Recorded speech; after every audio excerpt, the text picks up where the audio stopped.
What is up, true believers? Bill Monty here, and once again I've gone to the dusty long box within my fortress of solitude, and I've brought out count them, two incredible books. Why? Because they could be sold for a lot of money. Actually not. At least not because of the content.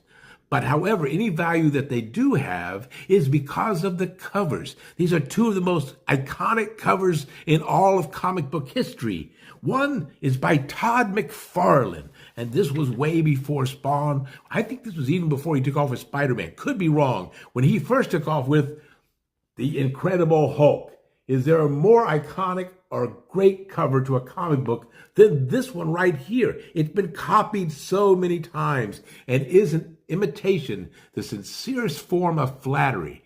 So that's what you have here. Great Todd McFarlane art on the interior. Also, I love this panel right here. How many times has this also been copied?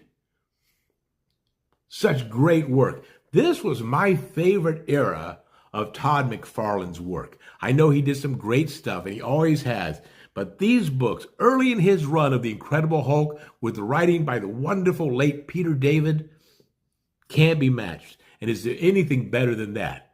Well, if there is, it just might be an X-Men cover by Jim Lee. Again, the book itself, the contents itself, not really going to bring a lot of value to this book. By the way, remember right now to hit that follow and that like. That really does help my channel, because the Dusty Long Box needs your support and needs your help. But they don't need it in this copy of the X-Men, because besides the X-Men, besides Wolverine, you've got Captain America and the Black Widow. What a great cover. Just look at how it is designed, how they're all standing there. Have they ever looked better in any comic book whatsoever?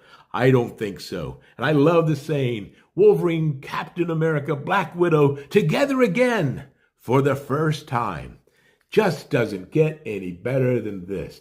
Yeah, again, the book does not resell for a lot of money, but that cover, some great Jim Lee art. This is when Jim Lee was doing some really wonderful stuff. Not that he hasn't always, but he had nothing to prove here. He was just doing it for the love of creating great comic book art. And isn't that what it's all about when it comes right down to it?